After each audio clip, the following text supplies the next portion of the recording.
Ternyata kadang musibah itu dihadirkan oleh Allah untuk menghadirkan kesadaran kita pada perbuatan yang sering sia-sia. Bahasa terbaliknya apa? Jangan sampai dikasih musibah baru sadar. Akhir zaman bukan sekedar cerita. Rasulullah telah menyampaikan tanda-tandanya sejak berabad-abad lalu. Dalam kajian ini, Ustadz Adi Hidayat menjelaskan 12 kejadian dahsyat di akhir zaman yang perlu kita pahami sebagai pengingat dan persiapan iman.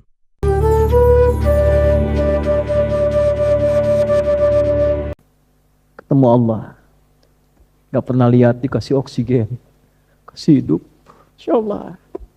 Kasih kenyamanan. Kasih nikmat. Gak pernah ketemu. Gak pernah lihat. Pengen lihat. Kangen.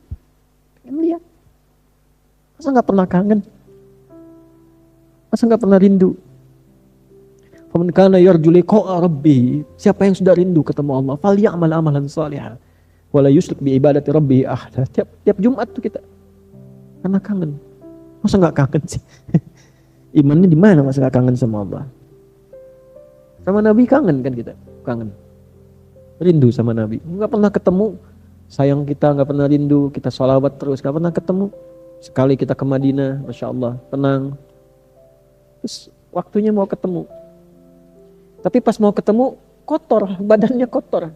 Hatinya kotor, mulutnya kotor, malu kan ketemunya. Makanya perbaiki. Sebelum waktunya tiba, semua teracak-acak, semua berantakan. Perbaiki dulu diri kita tuh. Jadi ayah masa ketemu Allah, anaknya begitu, malu kan ketemu Allah. Pas ditanya anaknya begitu. Gak kenal Allah, gak bisa sholat, malu. Gitu. Masa mau pulang dalam keadaan kotor? Allah ngasih baik sama kita, lahirnya kita bersih. Lahir bersih, bagus, baik, disayang-sayang. Masa pulangnya kotor, gak malu? Kerja kotor, tangan kotor, kaki kotor, gak malu? Ya, makanya ini ayat gak biasa gitu. Jadi begitu baca satu ayat itu, kalau kita baca pakai iman, getaran hatinya beda. Ada sesuatu yang gak sama gitu. Misal, kita ingin pahami ayat pertama, idza syamsu kuwirat, itu siaknya. Apa maknanya tuh ayat itu, konteksnya? Untuk memahami itu, nggak bisa kita bahas ayat itu saja. Surah 81 ayat 1, nggak bisa sampai situ saja, tidak. Apa hubungan dengan sebelumnya? Maka disebut sibak namanya. Sibak. Hilang titiknya 1, jadi sibak. Apa hubungan surah At-Takwir ayat pertama dengan surah sebelumnya? Surah Abasa yang 80, surah An-Naziat yang 79. Apa hubungannya? Lalu setelah itu lihaq, L-nya pakai lihaq. Apa hubungan ayat yang ini dengan setelahnya? Dengan ayat 2, dengan ayat 3, dengan ayat 4, sampai terus sampai selesai sampai An-Nas. Makanya menafsirkan itu tidak mudah, nggak punya otoritas kita. Yang punya otoritas menafsirkan Al-Quran itu hanya Nabi SAW. Makanya ketika Nabi mengajarkan, sahabat mendengar, memahami, mempelajari. Plus nanti melahirkan ilmu. Ilmu itulah yang terus setiap era diwariskan untuk dipelajari. Namanya sanad. Makanya belajar tafsir itu nggak bisa sembarangan. Ada ilmunya. Jelas di sini? Surah At-Takwir. Kenapa dinamai At-Takwir? Diambil kalimat ini dari ayat pertama. Idza syamsu kuwirat. Karena ini kata kerja, karena akan menerangkan keadaan tentang surat, rubah nama jadi kata benda untuk menandakan ini loh peristiwa penggulungan matahari dan sekitarnya saat terjadi suasana kiamat.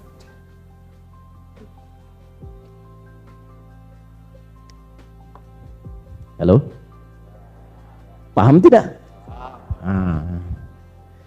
Jangan sampai nanti pulang, tadi ngaji apa sama Ustadz Adi? UI. Jauh-jauh dari Tegal dapat UI ya. Nah, apa artinya takwir itu? Jam'u ba'dhiha ila ba'din thumma luffat farumiya biha wa muhya dawuha. Yang dimaksud takwir itu artinya digulung, disatukan dulu. Ini kalau ada bulatan seperti kurwah ya. Kurwah itu bola. Jadi begini. Ini kalau gambarkan aja, ini nggak apa-apa kotak kita mau lipat. Kalau takwir itu bentuknya seperti bulatan. Seperti bulatan. Ini detailnya Quran. Makanya kenapa idza syamsu kuwirat bukan luffat. Karena matahari kalau kita lihat seperti bulatan kan bentuknya. Ya kan? Nanti itu semua ujung yang bulat itu, semua ujungnya itu akan disatukan dulu, dilipat begini. Ya. Disatukan, nyatu, baru dilipat lagi begini, lufat. Sampai hilang cahayanya. Sampai hilang. Farumia biha, lalu dilemparkan. Boom. Kebayang suasana kiamat. Jangankan 1 hari, 5 menit aja matahari tertahan cahaya, sudah repot kita. Waktu gerhana kan, gelap kan, udah repot ya. Dulu karena belum ada lampu, belum ada teknologi listrik macam-macam, orang sudah tegang, gelap, tegang. Sekarang ditungguin. Tungguin gerhana, foto, wah status. Padahal Nabi mengatakan itu tanda dari Allah langsung, kalau satu saat hilang selamanya bagaimana matahari itu. Sehingga jadi renungan, makanya kita sholat. Makanya ada khauf di dalamnya. Untuk menghadirkan rasa takut kepada Allah, kalau terjadi hilang matahari selamanya, bagaimana status kita? Gak apa-apa untuk dipelajari, gak ada masalah. Dilihat, dihitung, gak ada masalah. Tapi pertanyaannya, di antara yang menganalisis, menghitung itu, menunggu itu, berapa di antara mereka yang menghadirkan ketakutan dan ingat Allah? Nah, makanya nanti komen para ulama, kalau kita ingin merasakan hari kiamat itu seperti apa, seakan-akan menatapnya, seakan-akan ya, maka nanti ada 3 surah yang bisa kita baca. Di antaranya At-Takwir ini. Di antaranya apa? At-Takwir. Baik, yuk kita teruskan. Munasabatuha lima qablaha. Korelasi, kaitan, kesesuaian antara surat ini dengan surat sebelumnya. Surat At-Takwir surah keberapa? 81. Sebelumnya 80 Abasa. Sebelumnya lagi 79. Surat apa? An-Nazi'at. Apa hubungan At-Takwir dengan surat sebelumnya? Karena dalam tafsir itu begini nanti. Nanti yang teman-teman, adik-adik yang ngaji nanti yang belajar tafsir, ada rumus itu 2S 1L. Ini harus dipakai dalam tafsir. Nggak boleh terpisah dari ini. 2S 1L. Sudah? Belum saya tulis. S pertama siyak.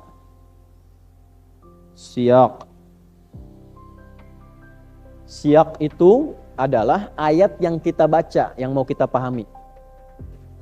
Nah, kemudian kita teruskan dulu ya. Apa hubungan dengan sibak, dengan surah sebelumnya, supaya paham. Jadi begitu selesai ngajinya surat Abasa, apa kaitan dengan At-Takwir setelahnya? Tuwaddihu kullun minas surataini ahwalal qiyamati wa syada'idaha.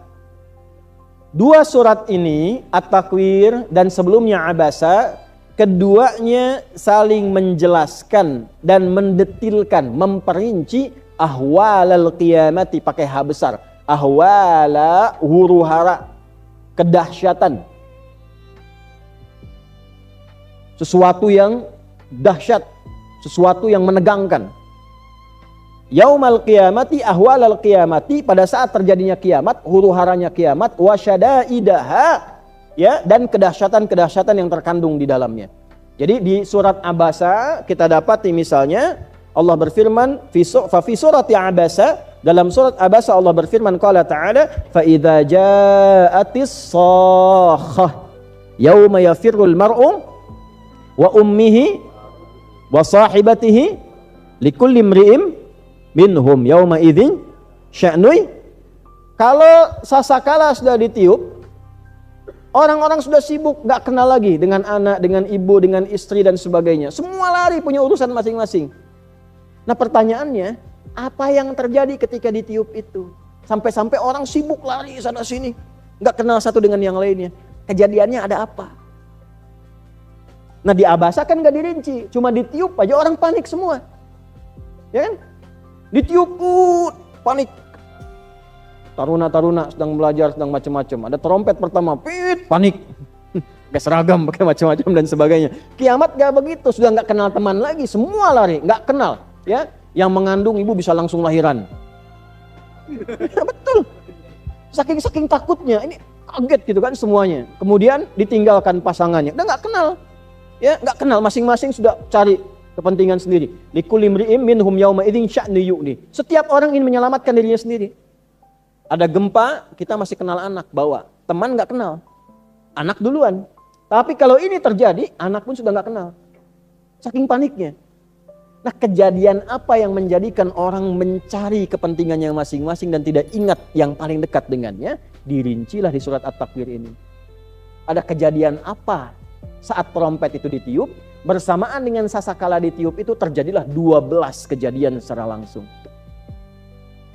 Idza syamsu kuwirat wa idzan nujumu kadarat. Terus sampai 12 kejadian.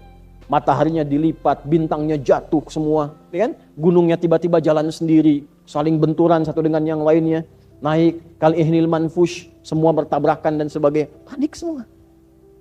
Nah, jadi hubungan surat At-Takwir dengan surat Abasa sebelumnya, At-Takwir menjelaskan kejadian secara detil saat kiamat itu terjadi, yang isyaratnya diawali dengan tiupan sasakala yang disebutkan dalam surat Abasa dan juga diisyaratkan dalam surat An-Nazi'at sebelumnya. Makanya orang kalau baca Nazi'at yang thamah, biasanya rakaat keduanya pakai shakhah yang abasa. Fa idza ja'atit thammatul kubra. Terus yauma yatadzakkarul insanu ma sa'a, gitu kan? Itu thamah. Nanti yang di abasa pakai shakhah. Fa idza ja'atis shakhah yauma yafirrul mar'u min akhi. Jadi saat manusia panik, bingung, terjadilah dahsyat peristiwa. Langsung terjadi benturan, jatuh, bintang-bintang jatuh, matahari dilipat, bulan dilipat, kemudian dihancurkan, ditabrakkan dengan bumi dan sebagainya. Itu rinciannya ada di surat At-Takwir. Jelas di sini? Sekarang kita masuk kepada makna umumnya sampai 29 ayat. Ini kesimpulan cepatnya dulu, 29 ayat, baru masuk kepada detailnya. Halo? Masih semangat? Kalau capek kita langsung tutup, gak apa-apa. Mashtamalat alaihi suratu. Nah, ini saya yang sangat senang dengan tafsir ini. Jadi sebelum kita bahas detail, dikasih ringkasan dulu. Ini isinya apa surat ini secara keseluruhan. Kan tadi baru sampai ayat 14. 15 ayatnya lagi bagaimana? Hadhihi suratu, Anda kalau mau nulis boleh, kalau tidak bawa catatan nanti bisa dilihat di videonya, dicek kembali. Hadhihi suratu, surah ini ka ghairiha minas suwaril makkiyati, seperti halnya surat-surat yang lain yang punya sifat makkiyah. Awas lihat ya. Jadi ada surah-surah yang diturunkan sebelum Nabi hijrah. Saya ulangi. Ada surah-surah yang diturunkan sebelum Nabi apa? Masih ingat berapa jumlahnya? Nah, jadi berapa jumlahnya? 86 surat ini punya kesamaan di satu sifat. Nah, fokus lagi. Punya kesamaan di satu sifat. Ingat, jadi kalau ngaji 86 surat ini nanti punya kesamaan satu sifat. Disebutkan oleh beliau, hadhihi suratu ka ghairiha minas suwaril makkiyati. Surah At-Takwir ini punya kesamaan satu sifat seperti surat-surat lainnya dalam surat Makkiyah, 86 surah, tata'allaqu bil aqidah, berkaitan erat dengan aqidah. Dengan apa? Tahu artinya aqidah? Apa? Keyakinan. Apa itu keyakinan? Aqidah. Baik. Ini biar paham, sampai mantap betul paham kita insyaallah. Aqidah. Aqidah. Asalnya dari kata aqada. Aqada. Apa itu aqada? Aqada itu asalnya ikatan yang sangat kuat, yang saking kuatnya sulit untuk terlepas. Dan kita jaga semaksimal mungkin supaya nggak lepas. Itu akad. Makanya kenapa pernikahan dibuka dengan akad? Agar perjanjian itu dijaga betul dengan baik. Usahakan jangan sampai terlepas. Jelas? Kecuali nanti dalam bab-bab tertentu yang dibenarkan secara syariat demi kebaikan-kebaikan tertentu. Tapi kalau dikarang-karang supaya lepas, dosanya besar di hadapan Allah. Jelas ya? Awas hati-hati. Saya penting sampaikan ini. Karena di musim-musim pernikahan kadang saya diundang jadi saksi, kadang memberikan pesan. Saya tanya pada penghulu, berapa hari lalu saya tanya itu, sekarang itu di Indonesia ada statistik yang mencengangkan. Bikin kita kaget. Perbandingan 1:50. Setiap ada satu pernikahan, terjadi satu menikah, di saat yang sama terjadi 50 perceraian. Makanya hati-hati yang muda-muda nih ya. Terutama yang belum menikah, belajar dulu. Belajar yang betul dan betulkan niat untuk menikahnya. Ya, yang belum nikah ya. Awas. Mudah-mudahan sebelum kiamat kurang 2 hari sudah dapat jodohnya tuh. Ya sehari lagi lumayan dah gitu. Nah gini, akadah ya, ikatan yang kuat, yang terjaga, dijaga supaya tidak sulit terlepaskan. Kalau ini jadi pegangan di pedoman hidup, kurikulum hidup, inti kehidupan yang dijaga supaya nggak lepas, berubah katanya dari kata kerja akadah menjadi nilai yang kita jaga, kita pegang kuat, jangan sampai lepas. Jadi akidah. Jadi kalau disebutkan akidah, itu yang dimaksud ikatannya. Yang diikat apa lewat akidah itu? Namanya iman. Iman. Jadi ketika mengucapkan asyhadu alla ilaha illallah wa asyhadu anna muhammadan rasulullah, begitu kita mengatakan kalimat itu konfirmasi iman secara resmi, formal. Kita mengatakan beriman, maka iman datang nih, hidup lagi. Kan awal lahir itu sudah ada fitrahnya beriman, tapi lingkungan merubah. Kullu mauludin yuladu alal fitrah, setiap yang lahir itu ada fitrah iman. Cuman cahaya imannya bisa redup, bahkan hilang. Karena apa? Pengaruh lingkungan. Fa'abawahu yuhawwidanihi au yunassiranihi au yumajjisa.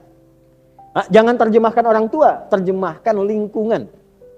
Karena abun itu bisa berarti paman, bisa berarti kakek, bisa berarti guru.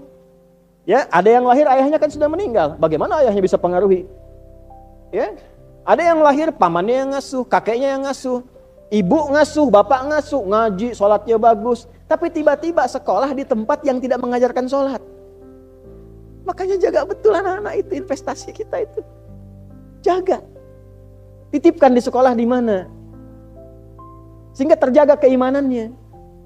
Nah, iman ketika muncul, kita jaga supaya nggak lepas. Cara kita menjaga, diikat itu, iman itu supaya nggak lepas, ikat. Itu akidah namanya. Jelas? Nah, supaya akidah ini benar, iman ini benar, ya, kita ikat betul supaya terus tersambung sama Allah, terkoneksi secara tunggal, ya. Qul huwallahu ahad, ahad. Arahkan kepada yang ahad supaya iman ini diikat dan terarah terus kepada Allah yang ahad. Allah ahad.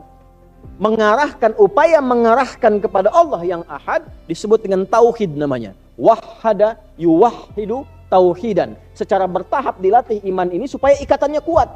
Diikat makin kuat, diikat makin kuat. Dilatih secara bertahap. Tauhid diarahkan supaya terkoneksi dengan Allah, dilatih supaya ikatannya kuat. Kencangkan lagi simpulnya, kencangkan lagi simpulnya. Mengencangkan simpulnya bagaimana? Maka diturunkan oleh Nabi ada 6 simpul.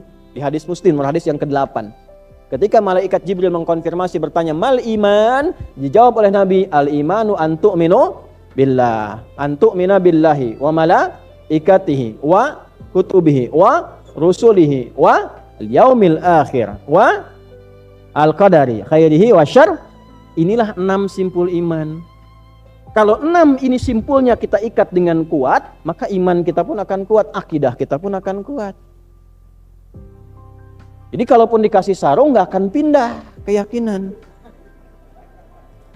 Nah ini kalau nggak kuat, Bu, nggak dijaga dengan baik, luntur. Yang paling dahsyat nanti akan muncul satu era. Yusbihu mu'mina wa yumsi kafira. Paginya ada imannya, itu sorenya lepas ikatan imannya. Ada yang begitu. Ada satu masa cepat, orang itu tiba-tiba kehilangan ikatan imannya itu. Ya, jadi untuk tauhid itu harus 6 simpul ini diikat dengan kuat. Simpul pertama, iman kepada siapa? Bagaimana cara menguatkan iman kepada Allah supaya akidahnya kuat tertanam, imannya diikat dengan simpul yang kuat? Ada ilmunya, turun Quran surah 47. Ayat berapa? Ayat 19.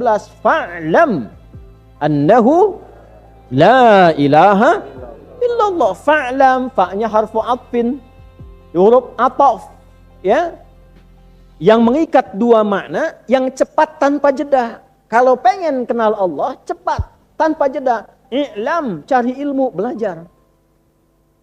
Belajar. Makanya diterjemahkannya kan ketahuilah. Kalau fi'il amr kembali ke alima asalnya, punya ilmu lah dengan cepat. Belajarlah tauhid. Ilmu yang mengarahkan supaya kita terkoneksi dengan Allah yang ahad disebut ilmu tauhid namanya.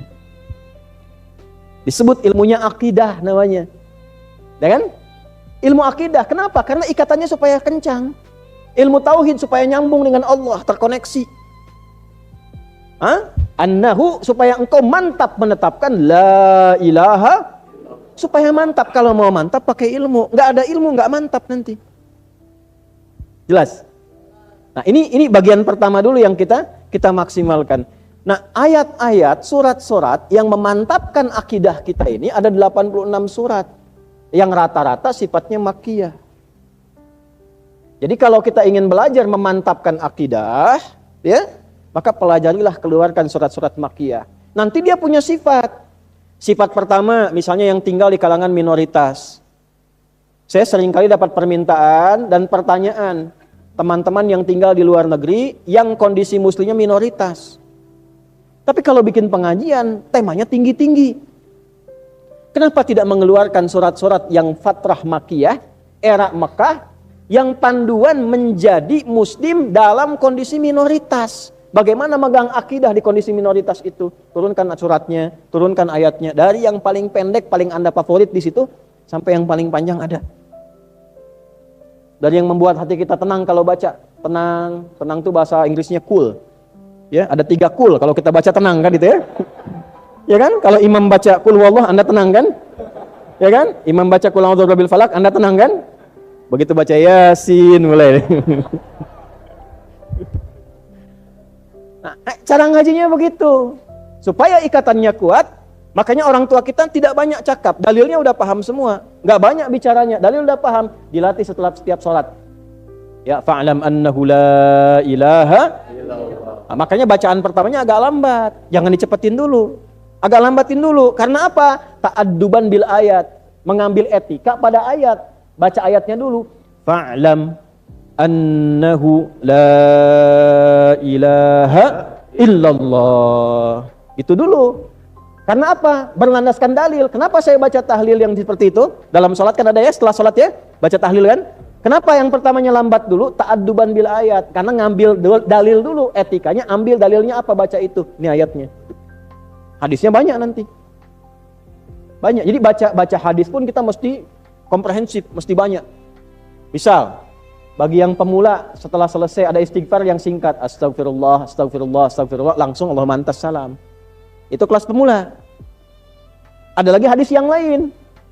Nanti dirangkumkan dengan bacaan lain yang kalau dibaca dosa sebesar apapun diampuni.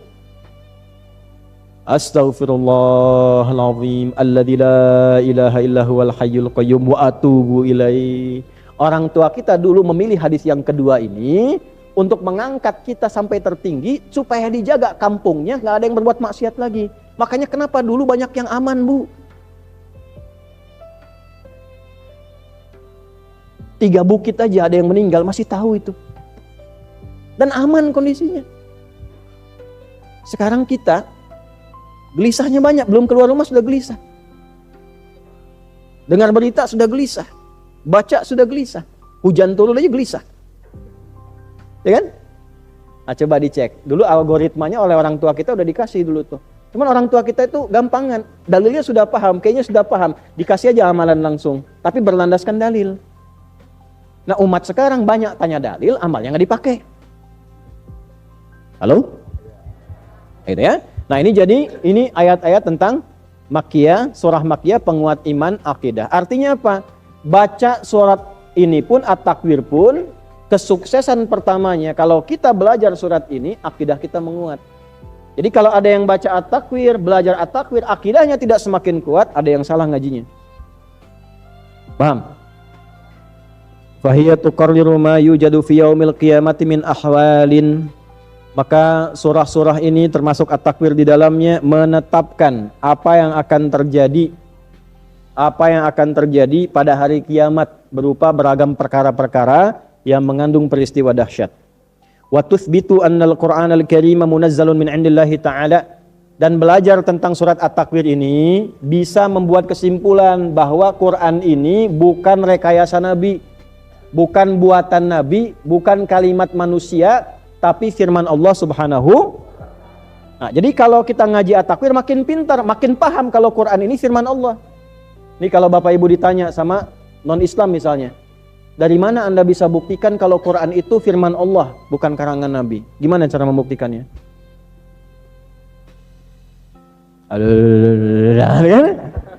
Nah, ternyata belajar surat ini kita bisa punya kekuatan nalar, kekuatan logika, bisa punya kemampuan pengetahuan untuk menunjukkan dan membandingkan, untuk membuktikan bahwa ini firman Allah. Nanti Anda bisa buktikan kalau kata-kata manusia standarnya begini. Nah, ini tidak masuk standar itu. Kalau di luar standar itu berarti bukan kalam manusia. Nanti dari mana taunya firman Allah? Dilacak lagi sanadnya. Turunnya kapan, tempatnya di mana? Cek, ada nggak tempatnya? Sampai sekarang masih ada Gua Hiranya. Tokoh yang menerima ada nggak? Nabi Muhammad ada. Di mana buktinya? Sejarah membuktikan, tempatnya masih ada, kuburnya masih ada. Jadi satu-satunya kitab suci di muka bumi ini yang semua jalur referensinya tersambung sampai ke Tuhannya cuma Al-Quran. Dan hebatnya Al-Quran menantang semua makhluk yang ada, silahkan cek, buktikan jika ini tidak tersambung pada Allah, jika ada kekeliruan dalam lafadz. Satu-satunya kitab suci di muka bumi yang menantang seluruh pembacanya untuk mengkaji kebenaran Al-Quran bersumber dari Allah. Temukan satu kitab suci pun di muka bumi yang menantang pembacanya untuk membuktikan apakah saya benar firman Tuhan atau bukan. Nanti kalau udah ngajinya hatam, enteng-enteng gampang. Ya, misal. Kalau karya manusia itu dibaca sekali, 2 kali masih biasa, 3 kali, 4 kali bosan. Anda punya karya manusia, dulu ada novel yang Harry Potter itu, karya J.K. Rowling kan. Banyak orang tuh beli sampai ada filmnya kemudian hari kan. Ya, sampai baca berkali-kali. Saya tanya pada Anda, baca apapun, informasi apapun, kalau sudah 3 kali bosan nggak? 4 kali bosan nggak? Bosan banget. 5 kali? Kebangetan bosannya. Ya, Anda paling simpan, dah apa? Udah hatam tuh, udah tahu. Quran tidak ada orang bosan.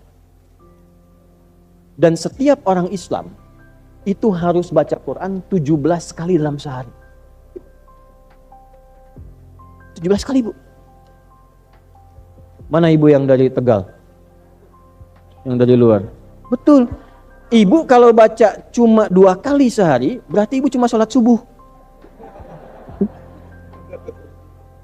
Karena setiap kali kita sholat pasti baca Al-Fatihah kan? Al-Fatihah Al-Quran bukan? Al-Quran. 17 kali. Saya belum pernah mendengar kasus selama mengajar ada orang pusing karena baca Fatihah. Padahal paling sedikit 17 kali. Mana yang dokter? Ada nggak orang masuk klinik misalnya? Ya, masuk poli kan? Dia mengeluh, pusing dok, apa gejalanya? Habis baca Fatihah. Justru ketika dia pusing baca Fatihah tenang, gitu kan? Kok ada dibaca 17 kali sehari paling minimal. Tidak ada pengaduan pusing. Tidak ada bosan. Yang kedua, karena punya sifat ibadah, setiap dibaca baru sebentar bisa bikin ngantuk. Baca Al-Quran nih. Al-Quran. Itu 1 jam bisa terus tuh. 2 jam. Al-Quran itu 5 menit bisa begini. Kenapa? Karena ada unsur ibadahnya. Ada nggak kitab di muka bumi ini, kitab apapun kalau dibaca tuh cepat begini.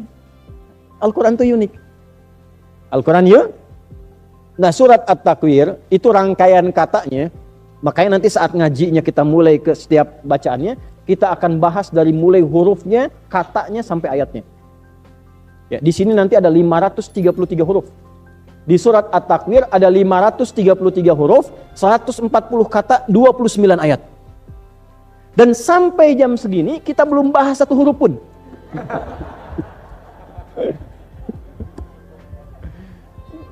Ya, jadi kalau kita nanti bahas baru 1 huruf aja, nah kita paham. Nah, ini bukan karya manusia ini. Jelas? Mana ada karya manusia disampaikan mukadimahnya 1 jam lebih. Ada berapa hurufnya? 533. Katanya berapa? 140. ayatnya 29. Surah ke-81 namanya At-Takwir, jumlah ayatnya 29, jumlah katanya 140, jumlah hurufnya 533 huruf. Paham? Belum kita bahas, gimana bisa langsung paham? Dah, sekarang yuk, ini 29 ayat isinya itu. Udah dapat 2 ya? Teruskan nih, isinya apa saja. Nanti tolong catat ya. Wa qad ibtada'at bibayani ahwalil qiyamati. Maka surat ini akan dibuka satu, menerangkan topik tentang dahsyatnya hari kiamat. Wa ma yashabuha min taghayyuratin kauniyatin gharibatin. Dan yang menyertai peristiwa kiamat ini terjadinya fenomena alam yang dahsyat yang tidak biasa. Jadi akan ada nanti 12 fenomena ketika kiamat terjadi ya, yang tidak ditemukan pada hari-hari biasanya. Tashmalu kullun ma yushahidul insanu fid dunya minas sama' wa kawakibiha. Dan peristiwa kedahsyatan kiamat ini akan mencakup semua hal-hal yang kita pernah lihat baik di dunia ataupun di langit berubah total. Semua yang pernah kita lihat. Ya, misalnya matahari kan lihat ya. Kita rasakan kan cahayanya? Nanti akan terjadi sesuatu pada matahari yang tidak pernah terjadi pada sebelumnya. Ini karena bukan tanda, ini sudah peristiwa. Kalau tanda kan sudah di ayat sebelumnya, surah sebelumnya. Ini peristiwanya. Kalau tanda kan biasa terbit di timur, terbit di, itu baru tanda. Kalau sudah peristiwanya terjadi, dilipat langsung mataharinya, hilang seketika cahayanya, dilemparkan limpatan itu ke bumi, beradu langsung. Boom. Setelah selesai hancur semua, dilemparkan ke neraka. Nanti jadi bahan bakar neraka sekaligus bagi yang pernah menuhankan matahari. Tuh sekaligus di situ tuh.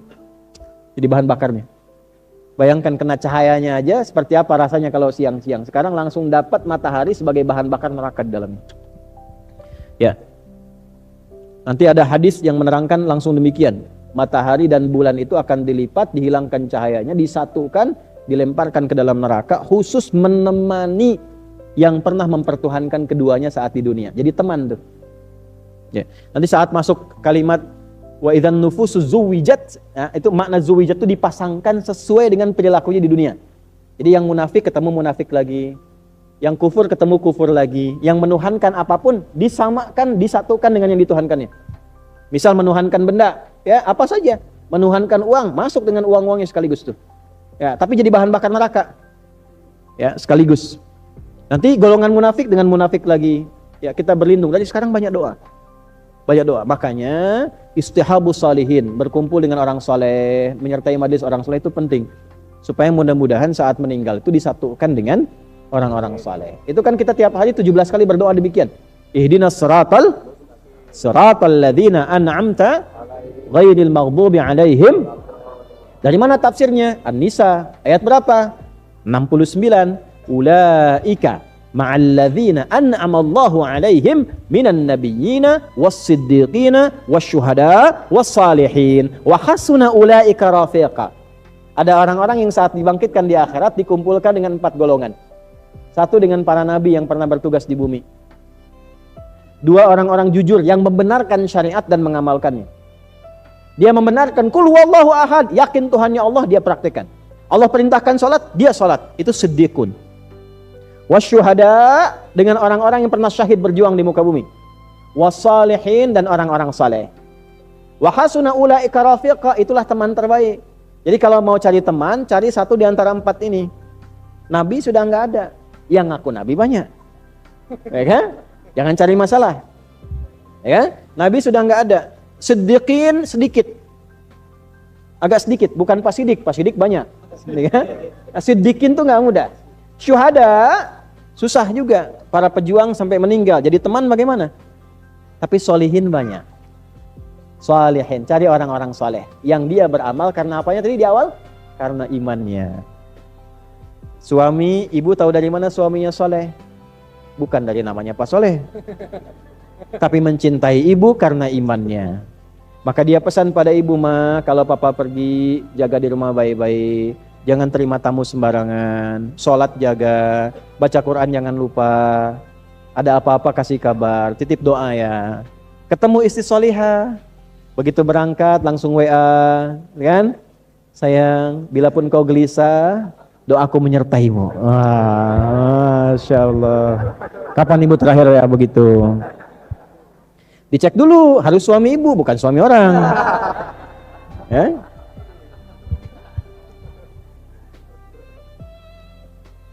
Wal ardi wa jibaliha wa bihariha wa wuhushiha.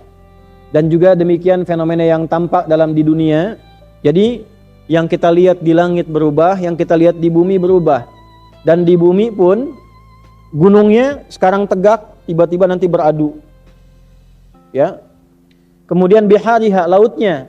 Nanti bagaimana lautnya akan terjadi, kita akan lihat, ya. Kemudian juga wa wuhushiha, dan hewan-hewannya, termasuk yang liar-liar, termasuk juga yang apa istilahnya? Hewan buas, ya, yang buas-buasnya. Wan nufusil basyariyati wa mazalimiha, dan dikumpulkannya orang-orang sesuai dengan kecenderungan hati dan nafsu serta jiwanya. Wa tubrizu ba'da idzinil jahima wa niranaha wal jannata wa na'imaha. Lalu ditampakkan juga gambaran tentang neraka dan surga bagi orang-orang beriman yang akan memasukinya. Baik, kita masuk Bapak Ibu sekalian kepada ayat yang pertama. Kita akan mulai langsung kajian detailnya. Kita punya waktu 20 menit ke depan. Idza syamsu kuwirat. Ini saya belum detailkan di pertemuan lalu. Perhatikan sini. Ayat 1, ulangi. Ayat 1 sampai ayat 13 berisi 12 sumpah Allah yang menunjukkan kejadian dahsyat saat terjadinya kiamat. Intinya akan ada 12 kejadian dahsyat saat kiamat terjadi dan akan merubah keadaan kehidupan di bumi ini, tidak seperti yang kita rasakan sebelumnya. Dan menampilkan 12 kejadian ini, Allah menggunakan sumpah dalam mengawalinya. Jadi kalau Allah berfirman tanpa sumpah pun sudah penting dan serius. Kalau bersumpah artinya sangat serius. Dalam ilmu tafsir begini, termasuk dalam kaidah bahasa Arab. Jika ada ayat Al-Quran dibuka dengan sumpah, artinya informasi yang disampaikan ada yang meragukan, saking ragunya sampai pada tingkat mengolok-olok. Masa sih gitu ya. Nah, itu sampai ada yang begitu.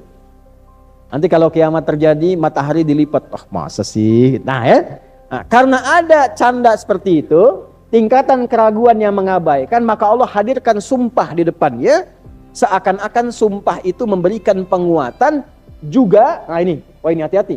Nilai ancaman pada yang merendahkan ketika dia mendapatinya, mendapatkan siksa yang berlipat dibandingkan dengan orang yang mendapatinya seperti biasa. Biasa pun sudah gak terlukiskan. Ya, apalagi orang-orang yang mengolok-olok terjadinya apa? Kiamat. Walaupun dia meninggal, nanti tiupan pertama kan bangkit lagi tuh. Begitu dibangkitkan dapat lagi tuh. Ya, jadi sebelum mendapatkan hukuman yang sebenarnya di akhirat, mendapatkan dulu kenyataan pahit yang pernah dia olok-olok sebelumnya. Jadi ada berapa? 12 sumpah untuk berapa kejadian? 12 kejadian.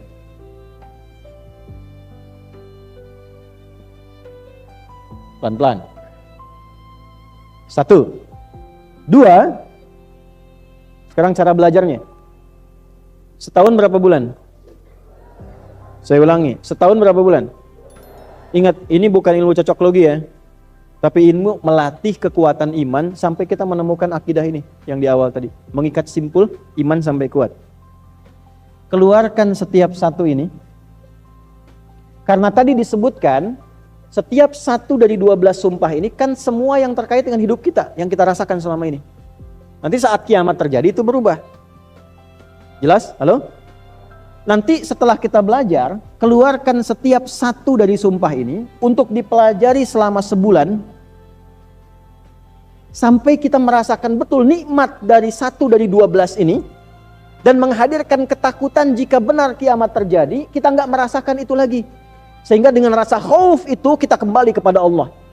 Sebulan belajar. Misalnya ayat pertama, pelajari selama sebulan sampai kita merasakan kedekatan dengan Allah.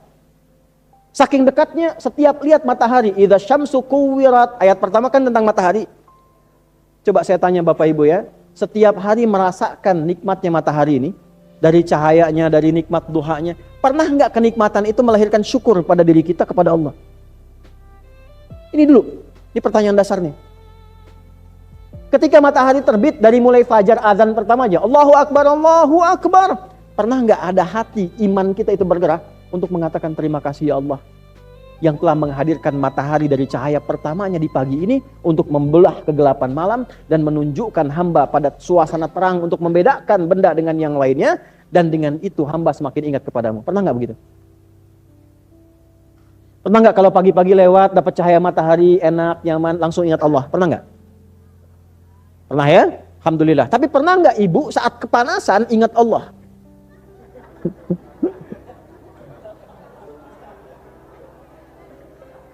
Ingatnya cuma sampai lisan termasuk ke hati. Ya Allah panas banget.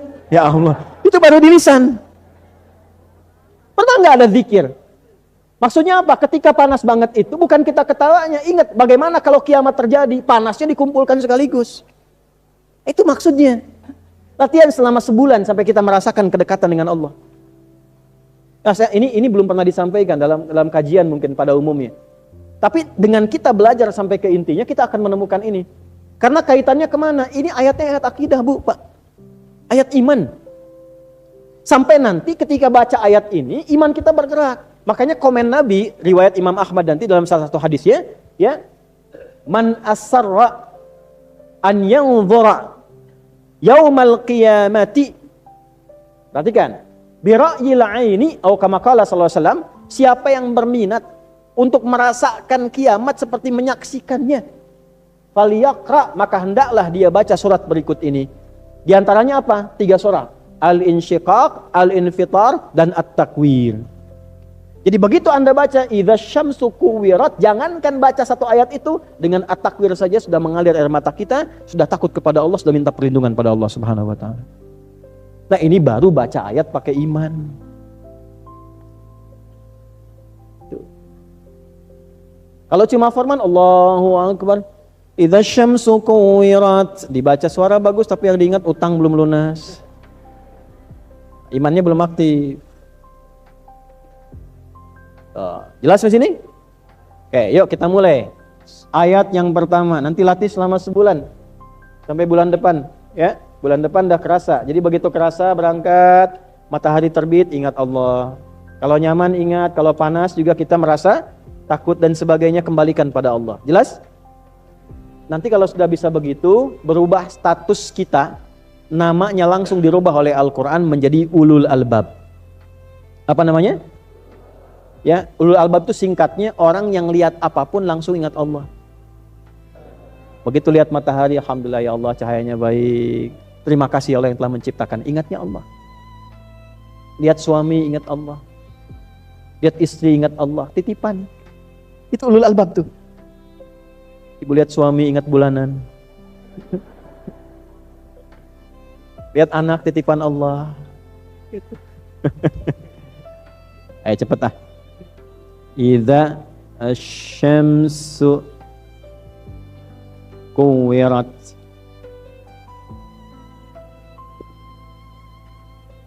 Idza asy-syamsu kuwirat. Ya, pelan-pelan ya. Apa itu idza? Apabila. Apa itu apabila? Idza. Idza dzarfiyatun syartiyatun. Ini namanya dzaraf, berbentuk syarat, bermakna syarat. Apa itu dzaraf? Dzaraf itu artinya keterangan, bisa berbentuk waktu, bisa berbentuk tempat. Ada anak pesantren di sini? Apa alfiahnya di maf'ul fih? Al-dzarfu waqtun wa makanun dhummina. Terus? Fi bitradi huna umkus azmina. Umkus azmuna. Dzaraf itu bisa menggabungkan baik waktu ataupun tempat. Keterangan yang menunjukkan satu waktu ataupun tempat. Amma idza inda dzawil arifin, adapun yang dimaksud dengan makna idza di kalangan orang-orang yang tahu ilmu yang sangat mendalam. Sudah? Dzarfun lima ya'ti minaz zamani adalah keterangan tentang yang menerangkan bisa menjadi waktu. Jadi kalau ada idza, pemahaman pertamanya bisa dipahami tentang huruf. Awas ya.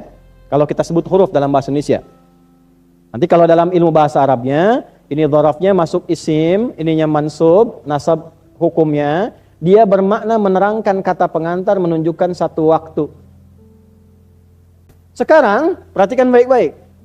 Idza syamsu kuwirat, apabila nanti mentari itu akan digulung sampai cahayanya hilang, sampai dilempar. Pelan-pelan. Bukan sekarang, nanti akan terjadi. Apabila nanti terjadi peristiwa, mentari itu digulung sekaligus. Nah, ini fungsi pertamanya. Ini dzarafnya nih.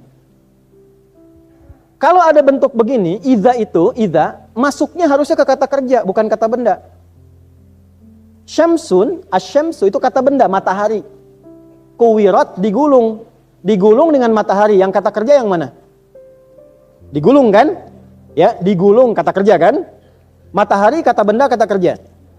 Bendanya matahari. Idza ini harusnya masuknya ke kata kerja, bukan kata benda. Maka bagaimana memahaminya? Perhatikan kalimatnya. Saya nggak akan nerangkan i'rab ya, karena mungkin memahaminya tidak mudah. Gampangnya begini, ada kata tersembunyi yang belum muncul di antara syamsu dengan idza. Karena idza itu harus masuknya ke kata kerja, ke fi'il. Maka di sini ada satu kata kerja yang tersembunyi yang tidak ditampakkan. Tandanya dari mana tahu ada kata kerja tersembunyi? Dari sini kuwirat. Apa kata kerjanya? Sama dengan ini. Di paling gampangnya begini. Kalau ada idza syamsu kuwirat, idza ketemu kata benda, maka ulangi lagi kata kerja yang di akhir, kedepankan ke sini. Jadi ada dua kata kerja. Asalnya begini, idza kuwiratis syamsu kuwirat.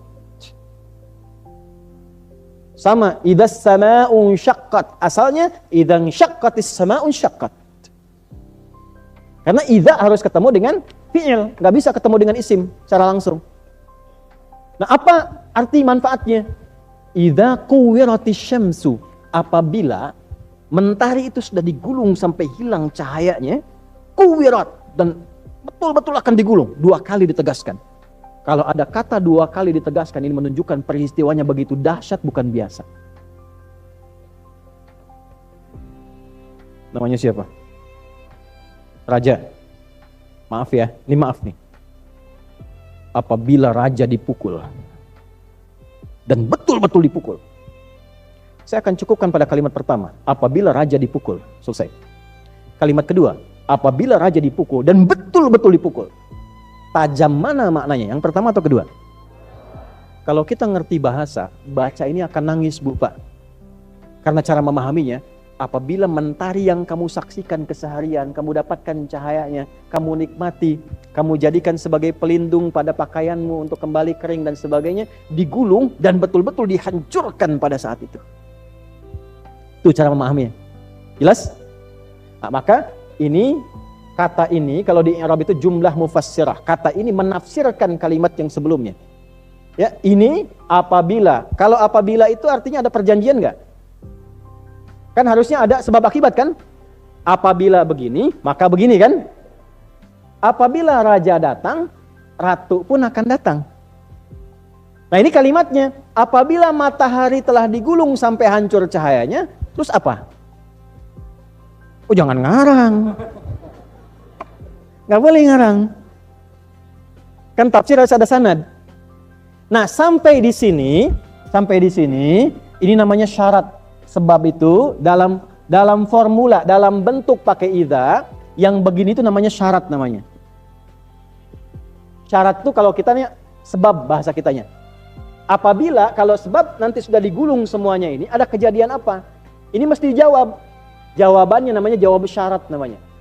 Kalau dalam grammar nahunya, jawab apa? Jawab syarat. Ini mesti dijawab.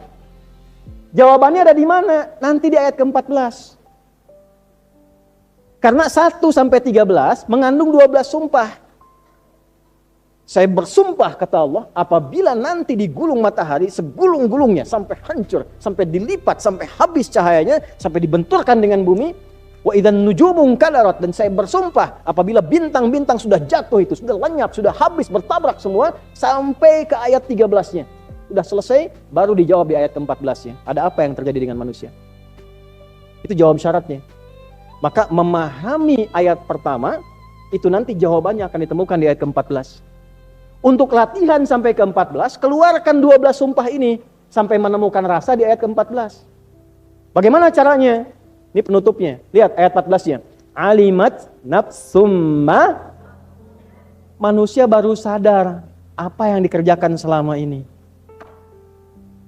Nyesal, gak banyak beramal. Nyesal tidak beramal soleh. Nyesal gak berbuat baik.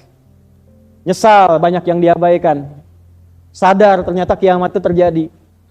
Ternyata kadang musibah itu dihadirkan oleh Allah untuk menghadirkan kesadaran kita pada perbuatan yang sering sia-sia. Bahasa terbaliknya apa? Jangan sampai dikasih musibah baru sadar. Mana aja selama ini? Jarang sholat berjamaah, jarang mau baca Quran. Baru setelah dikasih musibah baru sadar, ya Allah kenapa saya ke masjid selama ini? Kenapa gak sempat baca Quran? Baru setelah usahanya macet baru ingat Allah ke masjid. Jadi jangan sampai hidup itu ingat Allah, dikasih musibah dulu baru ingat. Ini kalau disebutkan ayatnya, dibuat umum informasinya, ini menunjukkan kadang ada karakter manusia yang belum sadar saat menjalani hidup, butuh musibah baru ingat Allah. Saat minjem riba nggak ingat tuh, terus saja. Begitu membengkak baru ingat.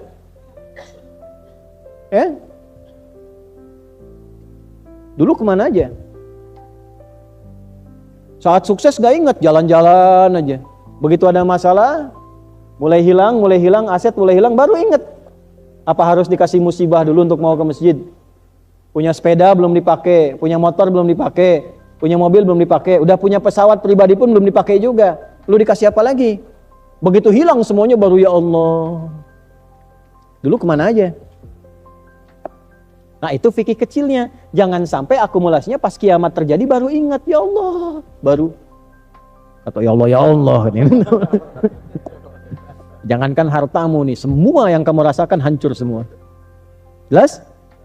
Makanya ketika baca ayat yang pertama, sadar kita. Coba dalam hidup yang sedang punya masalah, yang sedang sekarang mengadu, minta sama Allah, coba diingat-ingat lagi.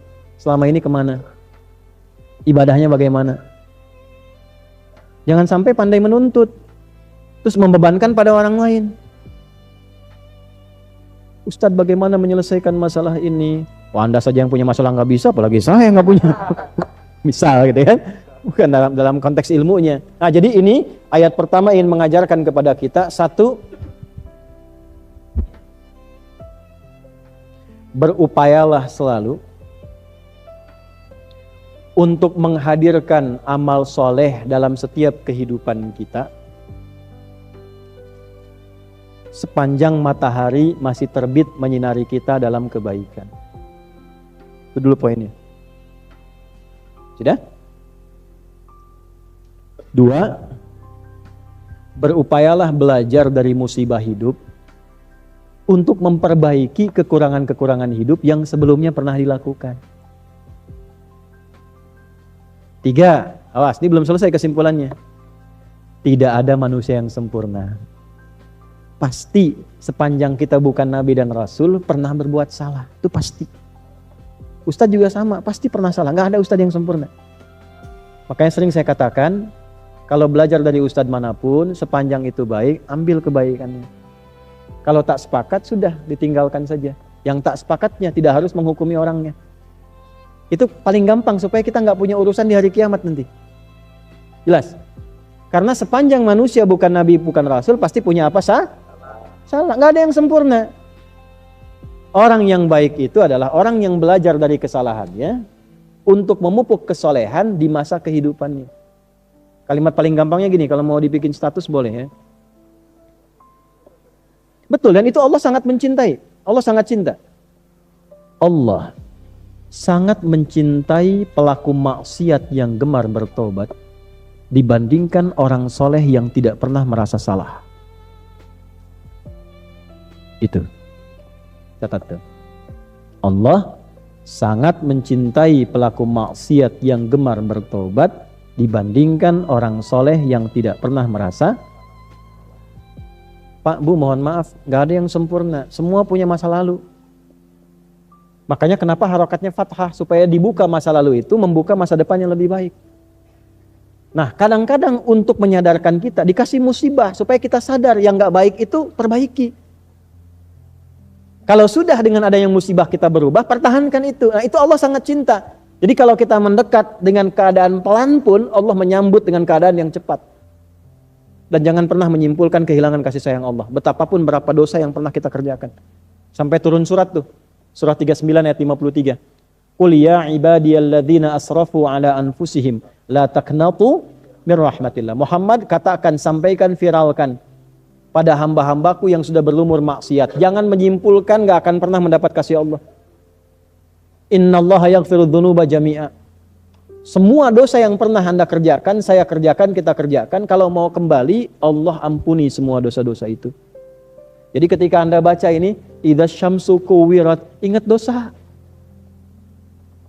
Salah sama ibu, sama bapak, belum minta maaf, sudah meninggal orang tua. Salah asuh anak, sehingga anak berkata yang kasar.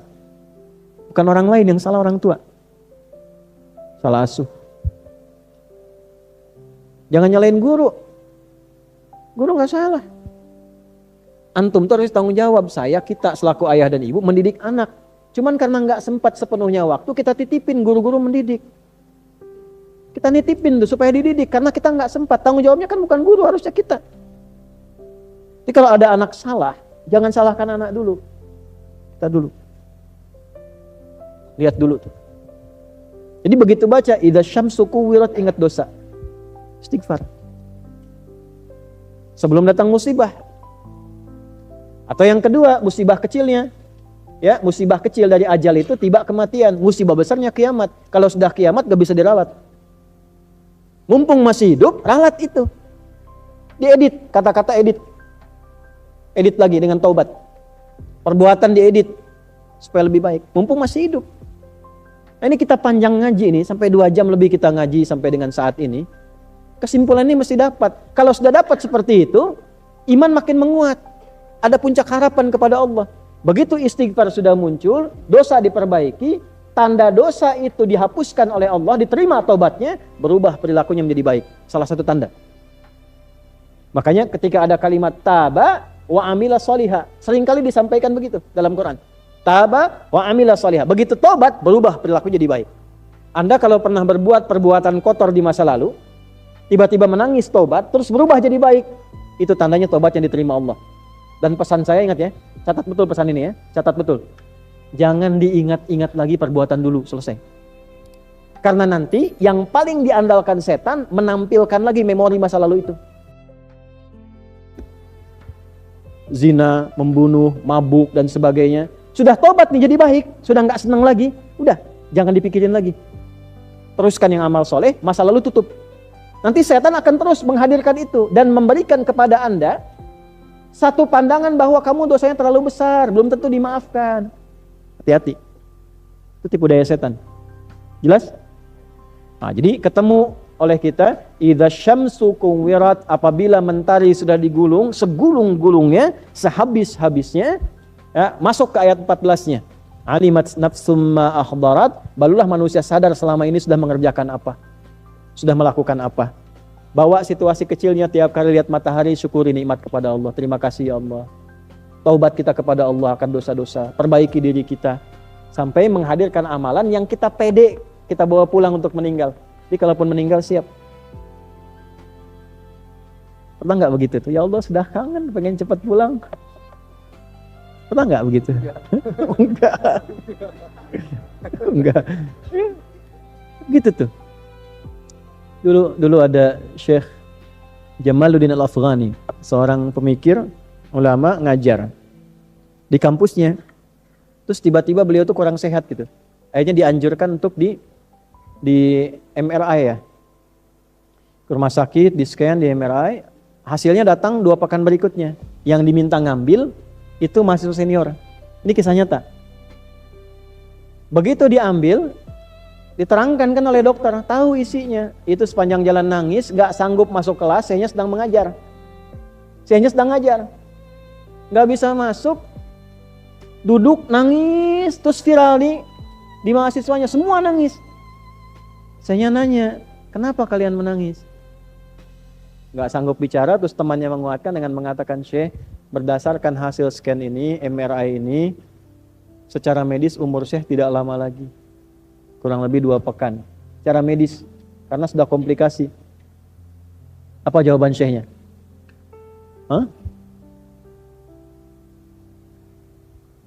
Bagaimana jika ada yang sangat merindukanmu, ingin bertemu denganmu? Kalian senang atau sedih? Ibu nih rindu anak gak pernah ketemu, Bu. Sekolah di luar negeri, sudah 10 tahun, mau ketemu ibu. Ibu senang gak? Senang kan? Senang, kata mereka. Allah itu sudah kangen sama saya.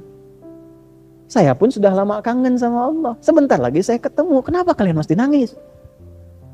Tuh. Ketemu Allah. Gak pernah lihat dikasih oksigen, kasih hidup, Insya Allah. Kasih kenyamanan, kasih nikmat, gak pernah ketemu, gak pernah lihat, pengen lihat, kangen, pengen lihat. Masa gak pernah kangen? Masa gak pernah rindu? Faman kana yarju liqa'a rabbih, siapa yang sudah rindu ketemu Allah, falyamal amalan shalihan wala yusyrik bi ibadati rabbih ahada. Tiap Jumat tuh kita karena kangen. Masa gak kangen sih? Imannya di mana masa gak kangen sama Allah?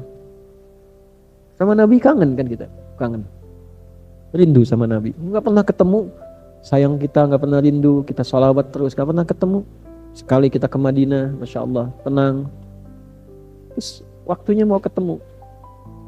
Tapi pas mau ketemu, kotor, badannya kotor, hatinya kotor, mulutnya kotor, malu kan ketemunya.